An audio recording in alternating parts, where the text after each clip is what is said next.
It looks like a PS3 game, it looks dated already, the character designs are boring. Okay, we get it, the trailer didn't make the best first impression, but there's many reasons why there is no need to worry about it just yet. It's time to get excited for Final Fantasy again, and here's why.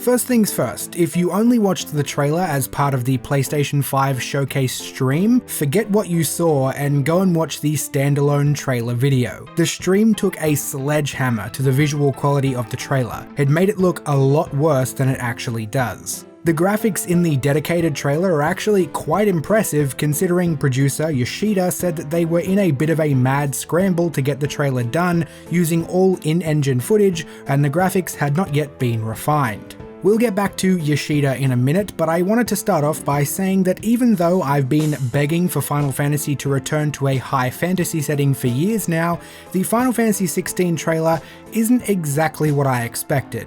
I totally understand why some people have been underwhelmed. When I think of Final Fantasy going back to high fantasy, I think of loads of colour, bright, majestic landscapes. I want to be beaten over the head with black mages and pure magic. I think of that one scene in Final Fantasy VII Remake, when they're in the Shinra simulator thing and it shows what the world was like in the past. It's a gorgeous world filled with magic and colour. That's the world I want to be in. That's what I want to play. Final Fantasy XVI doesn't appear to be that just yet. Of course, we have only seen very little of the actual world of Final Fantasy XVI, and I'm sure there will be a lot more colour and fantasy to be found throughout the game, but it does seem to be following on with the more grounded approach of Final Fantasy XV and VII Remake. The good news, however, is that by virtue of the setting, we should see the scales tip towards the side of fantasy rather than realism. And even though the character designs so far haven't blown me away, they are inherently more interesting than a bunch of black pants, leather jackets, Hawaiian shirts, and regular ass clothes I can buy from my local shopping mall. So the trailer didn't exactly have the best showing, but the reason I'm not worried, and actually why I'm quite excited, is that this game has everything it needs to succeed. The director is Hiroshi Takai, a relatively fresh face in the director role, especially as the sole director of a numbered Final Fantasy, having previously worked extensively on the Saga series, directing The Last Remnant, and being one of the assistant directors and development supervisors throughout Final Fantasy XIV's modern history. Fresh faces are good, and Takai obviously has a background in high fantasy. While not officially confirmed just yet, but more or less confirmed already based on previous statements and interviews, it is highly likely that the lead battle director is former Capcom veteran Ryota Suzuki, who had a huge hand in Dragon's Dogma, Monster Hunter World, many fighting game properties, and most recently, Devil May Cry 5. In an interview following Suzuki joining Square Enix, he explained that Square Enix know what they're doing when it comes to RPGs, but their know-how is a little lacking when it comes to action games, and that statement is one I can agree with. Square have yet to really burst that satisfying action combat bubble. It is perhaps why there are a lot of people who lament Final Fantasy moving away from turn-based combat. It's less about turn-based being inherently better and more to do with Square simply being industry leaders when it comes to turn-based combat, while they are still finding their feet with action combat. Bringing a veteran action combat developer on board is the right move, and you can scarcely find a better candidate than one of the designers who brought us Devil May Cry 5, one of the most fun and satisfying action games ever made. This kind of recruitment decision echoes Naoki Yoshida's development philosophy, and Naoki Yoshida is who we're going to be talking about next.